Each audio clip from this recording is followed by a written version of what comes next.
Bana, tunafahamu kwamba dirisha dogo muda wowote kuanzia sasa kwenye upande wa TFF watatangaza kwamba dirisha limefungwa. Sasa kila timu inafahamu namna ambavyo wameweza kurekebisha timu zao, na kila timu inafahamu namna ambavyo imeboresha pale ambapo waliona kwamba kuna sehemu kwamba kuna tatizo.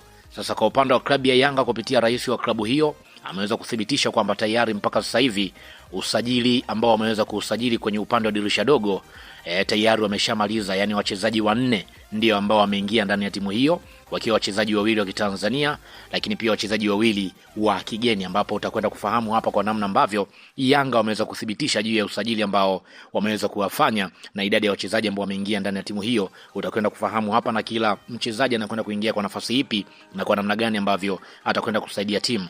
Lakini kabla hatujakwenda kutazama hapa, nikukumbushe tu hii hapa ni Swahili Media.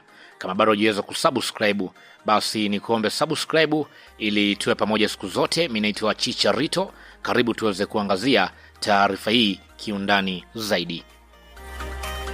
Moja ya taarifa ambayo ameweza kuitoa kwa upande wa rais wa klabu ya Yanga leo Saidi, baada ya kuthibitisha kwamba tayari kila mchezaji ambao walikuwa wanamhitaji wameweza kumpata kwenye dirisha dogo.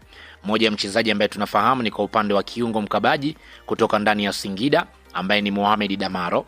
Damaro tunafahamu huyu ni kiungo mwenye uwezo mkubwa wa kukaba, lakini pia kukata mipira na kurinda safu ya ulinzi. Anajua kusoma mchezo mapema, ana nguvu na stamina ya hali ya juu, mchezaji mwenye nidhamu na uwezo wa kuanzisha mashambulizi kutoka nyuma. Ni aina ya kiungo ambaye Yanga walikuwa wanamhitaji zaidi, hasa baada ya Khalid Aucho kuondoka. Ingizo la Mohamed Damaro kwa upande wa rais wa klabu ya Yanga, naamini kabisa kwamba kwa upande wa Yanga lile tatizo la kiungo mkabaji sasa wamelimaliza. Mchezaji mwingine ni Emmanuel Mwanengo. Tunafahamu huyu ni mshambuliaji kutoka pale TRA, ya wakati mwingine akiwa na uwezo wa kucheza eneo la winga. Ni winga ambaye ameingia ndani ya klabu ya Yanga akiwa huko ambako ametoka ndani ya TRA. Amekuwa na uwezo wa kuchezea mpira kwa miguu yote miwili.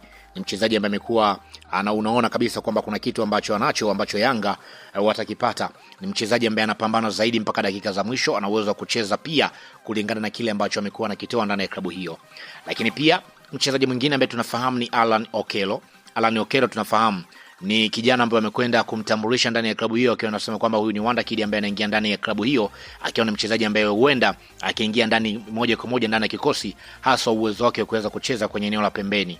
Kasi yake ana uwezo mkubwa wa kupiga chenga, kutengeneza nafasi na kutoa pasi za mwisho. Ni mchezaji ambaye anapendwa na mashabiki kwa burudani na ubunifu wake uwanjani. Huyu ni mmoja mchezaji ambaye naweza nikasema kwamba kwa upande wa klabu ya Yanga wameweza kupata mchezaji ambaye ni sahihi, hasa kwa kuwa walikuwa wanamhitaji zaidi mchezaji ambaye ana uwezo wa kucheza eneo la pembeni akiwa na kiwango cha hali ya juu, ambapo Alan Okello ameweza kuthibitisha ndani ya klabu ya Vipers pale nchini Uganda. Mchezaji mwingine ni Depu. Huu ni mshambuliaji kutoka Ladomiaki pale Poland, ni raia wa Angola. Depu ambaye muda wote atatambulishwa ni mwenye uzoefu wa soka la Ulaya, ana nguvu lakini pia ni mmalizaji mzuri, ana uwezo kucheza mipira ya aina yoyote. Ni nyongeza muhimu kwa upande wa klabu ya Yanga baada ya Andy Boyle kuondoka ndani ya klabu hiyo. Hivyo wachezaji hao 4 ndio ambao Yanga kwenye upande wa dirisha dogo wameongeza ndani ya timu.